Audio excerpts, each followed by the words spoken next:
25 রমজানের দিকে মাদ্রাসাগুলো বন্ধ হয়ে যাবে। একটা জিনিস কি লক্ষ্য করেছেন?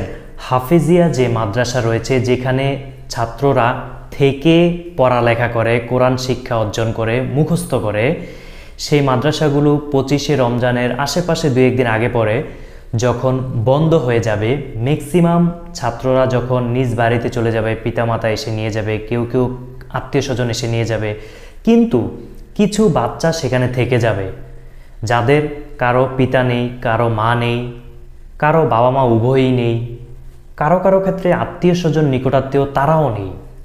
একটু চিন্তা করে দেখেন তো ওই বাচ্চাগুলোর ঈদ কেমন কাটবে?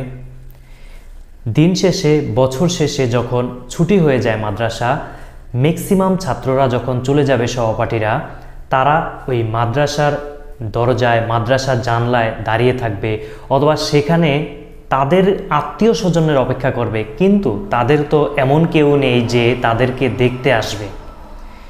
এমন অনেক ছাত্র রয়েছে সারা বাংলাদেশে যাদেরকে ওই মাদ্রাসার দায়িত্বরত আলেম বা দায়িত্বরত শিক্ষকরা কিন্তু বাবা মায়ের মতো করে আদর যত্ন করে রাখে, কিন্তু বাবা মায়ের যে শূন্যতা, সেটা কি আর পূরণ করা সম্ভব?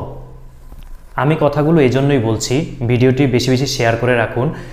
আর এরকম কেউ যদি দেখে থাকেন ভিডিওটি আমার, যার পিতামাতা নেই, এরকম এতিমখানায় বা মাদ্রাসায় থেকে পড়ালেখা করে বড় হয়েছেন, আপনার জীবনের কষ্টের কি অভিজ্ঞতা রয়েছে, আপনি চাইলে শেয়ার করতে পারেন আমাদের কমেন্ট বক্সে অথবা SMS করে। যদি সম্ভব হয়, আপনি যদি আমার স্টুডিওতে আসতে চান, আপনার জীবনের কথাগুলো শুনবো ইনশাআল্লাহ। আমি আপনাদেরকে একটু বুঝার জন্য বলছি, আপনার এলাকায় বা আপনার শহরে সব জায়গাতেই কিন্তু হাফিজিয়া মাদ্রাসা রয়েছে সারা বাংলাদেশে, যেটা বর্তমানে অ্যাভেলেবেল। যারা সাধারণ পিতামাতা যাদের রয়েছে, ওই সকল ছাত্রদের পড়ানোর পাশাপাশি এতিম বাচ্চাদের দায়িত্ব নেয়। আর এই মাদ্রাসাগুলোতে যখন সারা বছর পড়ালেখার পর ঈদের সময় ছুটি হয়ে যায়, হাতে গোনা কিছু ছাত্র থেকে যায়, যাদের অন্যান্যদের বাবা আসে, মা আসে, কারো কারো ক্ষেত্রে নানা নানু, দাদা দাদু এসে নিয়ে যায়, একজন থাকে আরেকজন থাকে না, নিয়ে যায়। আবার অনেক সময় কিছু বাচ্চা এরকম রয়েছে যার মা নেই কিন্তু বাবা আছে, বাবা হয়তো পরবর্তীতে বিয়ে করেছে, ওই সংসারে আছে, এখন এই সন্তানকে মাদ্রাসা থেকে সেখানে ওই সংসারে নেওয়া সম্ভব নয়। তখন হয়তো বাবা এসে দেখে যায় একবার, কিন্তু এই একবার দেখে যাওয়ার মধ্যে কি মনের যে খোরাক, তৃপ্তি, সেটা কি মিঠে ওই বাচ্চার? অনেকের ক্ষেত্রে মা বেঁচে থাকে, বাবা মৃত্যুবরণ করে, মা হয়তো অন্য সংসারে রয়েছে বিয়ে করে, এই সন্তানকে মা হয়তো দেখতে আসতেও পারে না। কিছু কিছু বাচ্চার ক্ষেত্রে মা বাবা থাকে না, হয়তো তাদের দাদা দাদু বা নানা নানু এসে দেখে যায়।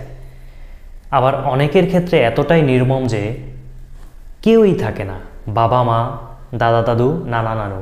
যখন কাছের কেউ থাকে না, তখন দূরের আত্মীয়রা খুব কমই খোঁজ খবর নিতে আসে। এই বাচ্চাগুলোর ঈদের সময়টা কেমন কাটে একবার চিন্তা করে দেখেন তো। আমি কথাগুলো বলার কারণ হচ্ছে, আমরা যারা রয়েছি এদেরকে কিছু দিতে হবে, বিষয়টা এরকম না। যার সামর্থ্য আছে সরাসরি আপনার এলাকার মাদ্রাসায় অথবা আপনার শহরের মাদ্রাসায় গিয়ে যদি সম্ভব হয় এই বাচ্চাদের সাথে কিছুটা সময় কাটিয়ে আসবেন, সম্ভব হলে এদেরকে নতুন জামা কিনে দিবেন। মোট কথা, বাবা মায়ের যে শূন্যতা সেটা তো পূরণ করা সম্ভব নয়, তবে এদেরকে কিন্তু দেখাশোনা করা সম্ভব, এদের সাথে কিছু সময় কাটানো সম্ভব। অনেক সময় আমরা এই এতিম বাচ্চারা অনেক দুষ্টুমি করলে আমরা এদেরকে ক্রিটিসাইজ করে কথা বলি, অথবা বলি মাদ্রাসা ছাত্ররা এটা দুষ্টই হয়, অথবা এটসেট্রা এটসেট্রা, বিভিন্নভাবে তাদেরকে মানে নেগলেক্ট করে থাকি। কিন্তু একবার চিন্তা করে দেখেছি কি, আমরা আমাদের সন্তানরাও তো অনেক দুষ্টুমি করে, আমরা বাবা মা থাকার পরেও। আর ওই বাচ্চাগুলোর বাবা মা নেই, স্বাভাবিকভাবে দুষ্টুমি করতেই পারে। আর ওই সকল আলেমদের প্রতিও অনেক সম্মান, শ্রদ্ধা, যারা এই বাচ্চাদেরকে পরম যত্নে মানুষের মতো মানুষ করে গড়ে তুলছেন। অনেক সময় দেখা যায় অনেক বাবা মাও কিন্তু সন্তানকে মাদক থেকে দূরে রাখতে পারে না, দুর্নীতি থেকে দূরে রাখতে পারে না, ইপটিজিং থেকে দূরে রাখতে পারে না, কিন্তু এই বাবা মা আত্মীয় স্বজনহীন এই সন্তানদেরকে, এই বাচ্চাদেরকে মাদ্রাসার শিক্ষকরা পরম যত্নে মানুষের মতো মানুষ করে। হয়তো হাজার কোটি টাকার মালিক হয় না তারা, শত শত কোটি টাকার, লাখ লাখ টাকার মালিক হয় না, কিন্তু সোনার মানুষ হিসেবে তারা গড়ে উঠতে পারে। আর আমরা যারা প্রতিবেশী রয়েছি বা এই মাদ্রাসাগুলোর সাথে সম্পৃক্ত অথবা দূরে রয়েছি, সময় দিতে পারি না, যার যেতটুকু সামর্থ্য আছে আমরা কিন্তু চেষ্টা করলে এদের সাথে সুন্দর সময় কাটাতে পারি, এদেরকে উপহার দিতে পারি, এদেরকে পরিবারে এনে আমাদের সন্তানদের সাথে এদেরকে খাওয়ানোর ব্যবস্থা করতে পারি। এই যে ছোট ছোট কাজগুলো, এগুলো তো আর সব সময় করা হয় না। এর অন্ততপক্ষে এই যে ঈদের ছুটিতে এই জিনিসটা করা অত্যন্ত গুরুত্বপূর্ণ আমাদের জন্য। যারা ভিডিওটি দেখছেন অবশ্যই শেয়ার করে রাখবেন। আমি ভিডিও শুরুতেও বলেছি, যারা এতিম ছিলেন, এই ছোট পর্যায়ে মাদ্রাসা থেকে শিক্ষা অর্জন করে বড় হয়েছেন, এখন হয়তো কোথাও চাকরি বাকরি করছেন অথবা অন্য কোনো কাজের সাথে সম্পৃক্ত, আপনাদেরও যদি কোনো স্মৃতি থেকে থাকে মাদ্রাসা কেন্দ্রিক ছোটোবেলার, এটা কষ্টের স্মৃতি হতে পারে, আনন্দের হতে পারে, অথবা কি করলে ভালো হয়, আপনারা যে প্র্যাকটিক্যাল বিষয়টি যেভাবে বুঝবেন, আমরা দূর থেকে কিন্তু সেভাবে বুঝে উঠব না। অবশ্যই আমি চাইলে, যদি আমার আয়ত্তের মধ্যে হয়, চেষ্টা করব আমার স্টুডিওতে এসে আপনাদের কথাগুলো শোনার এবং দেশবাসীর উদ্দেশ্যেও এগুলো প্রচার করার। আমি এমন অনেক বাচ্চা দেখেছি, ঈদের দিন যেহেতু সে মাদ্রাসায় থাকে, বাবা মা নেই, মাদ্রাসার শিক্ষকরাও কিন্তু ছুটিতে যান, হয়তো একজন দুইজন দায়িত্বে থাকেন, কারণ তারাও এই বাচ্চাদেরকে নিজের সন্তানের মতো করেই বড় করে তোলেন। তারপরেও সব সহপাঠী যখন চলে যায়, তারা হয়তো 10-15 জন থাকে অথবা 20-30 জন থাকে, বা যে কয়জনই থাকুক না কেন, তাদের ওই সময়টা খুব একটা ভালো যায় না। যখন অন্য সন্তানের বাবা নিয়ে যায়, মা এসে নিয়ে যায়, তখন তার কেউই আসে না। এটা তার ভিতরে খুব বেশি কষ্ট দেয়। আর এই বাচ্চাদেরকে সময় দেওয়াটা, এটাও কিন্তু একটা ইবাদতের মতো আমাদের জন্য। তাই আপনারা যারা রয়েছেন, যাদের সামর্থ্য নেই, সময় আছে, তারা এদেরকে সময় দিন। যাদের সামর্থ্য রয়েছে তারা এদেরকে উপহার দিন, উপটৌকন দিন। এবং মাদ্রাসার শিক্ষকদের প্রতি অনেক অনেক শ্রদ্ধা এবং ভালোবাসা। তারা অনেকে চেষ্টা করেন নিজে থেকেই এদেরকে দেখভাল করার, সেটা চেষ্টা করেন। যাদের সামর্থ্য নেই, তারা অন্যের কাছে ছোট হলেও এদের জন্য কিন্তু অনেক কিছু নিয়ে আসেন, এনে এদেরকে ভালো রাখার চেষ্টা করেন, যেটা আমাদের এই অঞ্চলের জন্য অনেক বড় একটি নেয়ামত। লক্ষ্য করুন, অনেক দেশেই এই এতিম বাচ্চারা হয়তো অনুন্নত হলে অনেক অবহেলিত হয়ে থাকে, বিভিন্ন ধরনের সমস্যায়। এরা কিন্তু এদেরকে যদি এই মাদ্রাসাগুলো নিয়ন্ত্রণে না নিয়ে আসতো, আয়ত্ত না নিয়ে আসতো এবং মানুষের মতো মানুষ করে গড়ে তোলার জন্য চেষ্টা না করতো, এই বাচ্চাগুলো কিন্তু পথশিশু যারা রয়েছে, যারা আলো পায় না, আলো বলতে শিক্ষার আলো বুঝিয়েছি, সভ্যতার আলো বুঝিয়েছি, তাদের মতো কিন্তু খারাপ হয়ে যাওয়ার একটা সম্ভাবনা থাকে, মাদকের সাথে জড়িয়ে যাওয়ার সম্ভাবনা থাকে। যাদের বাবা মা রয়েছে তারাই তো তাদের সন্তানদেরকে আয়ত্তে রাখতে পারে না। সেক্ষেত্রে এই মাদ্রাসাগুলো কিন্তু এই যে বাবা মাহীন অথবা আত্মীয় স্বজনহীন এই সন্তানদেরকে কিন্তু মানুষের মতো মানুষ করে গড়ে তুলছে।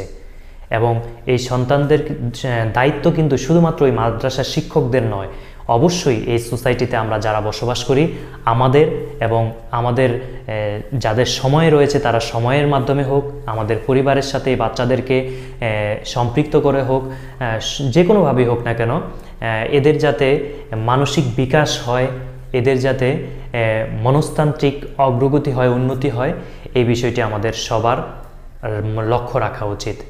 সবাই ভালো থাকবেন, ভিডিওটি বেশি বেশি শেয়ার করবেন। যারা দেখছেন অনেকেই হয়তো আমি যেভাবে বিষয়টি উপস্থাপন করেছি এইভাবে চিন্তাও করেননি, কারণ এতিমখানা বলতে আমরা অ্যাজ ইউজুয়াল নর্মাল এতিমখানা হিসেবে ভাবি।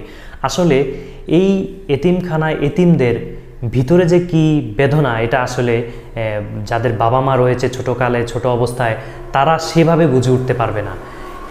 বাবা মা, আপনি আপনার ঘরে গিয়ে যখন বাবা মাকে না দেখেন, মাকে না দেখেন, আপনার কাছে কেমন লাগে? যদি আপনি ছোট হয়ে থাকেন, হয়তো বড় হলে আপনার মধ্যে একটা মেচুরিটি চলে আসে, কিন্তু এই এতিমখানায় যারা থাকে তারা ম্যাক্সিমামই, অনেক ক্ষেত্রেই আমি দেখেছি এরা অবুঝ। এই মানুষরাই কিন্তু আপনার এই কঠিন সময়টি তাদের জীবনের পার করে থাকে। তাই আপনারা অবশ্যই যার যার অবস্থান থেকে এদেরকে সময় দিন, এদের সাথে সুন্দর সম্পর্ক গড়ে তুলুন। এরা যদি দুষ্টামিও করে থাকে, এদেরকে বুঝিয়ে এদেরকে সুন্দর কিছু আচার ব্যবহার উপহার দিন, এদেরকে পোশাক উপহার দিন, এদেরকে অর্থনৈতিক সাপোর্ট দেওয়ার চেষ্টা করবেন। যারা ধৈর্য ধরে পুরো ভিডিওটি দেখেছেন তাদেরকে অসংখ্য ধন্যবাদ। ভিডিওটি শেয়ার করে রাখতে পারেন টাইমলাইনে, এতে করে যারা এই বিষয়ে সচেতন না তারা এই ভিডিওটি দেখে অনেক কিছু শিখতে পারবে এবং এই বাচ্চাদের প্রতি আরও বেশি সিনসিয়ার হতে পারবে। যারা আমার চ্যানেলটি ইউটিউবে এখনও সাবস্ক্রাইব করেনি অনুগ্রহ করে সাবস্ক্রাইব করুন এবং ফেসবুকে ফলো করুন। যারা ফলো এবং সাবস্ক্রাইব করেছেন তাদেরকে অসংখ্য ধন্যবাদ। এই ভিডিওতে আপনাদের সাথে ছিলাম আমি নাজিম পাটোয়ারি। সবাই ভালো থাকবেন, সুস্থ থাকবেন, সুন্দর সমাজ বিনির্মাণে সকল শিশু কল্যাণময় জীবন উপহার পাক আমাদের পক্ষ থেকে, এটাই আমাদের সবার কামনা রইল। আল্লাহ হাফেজ।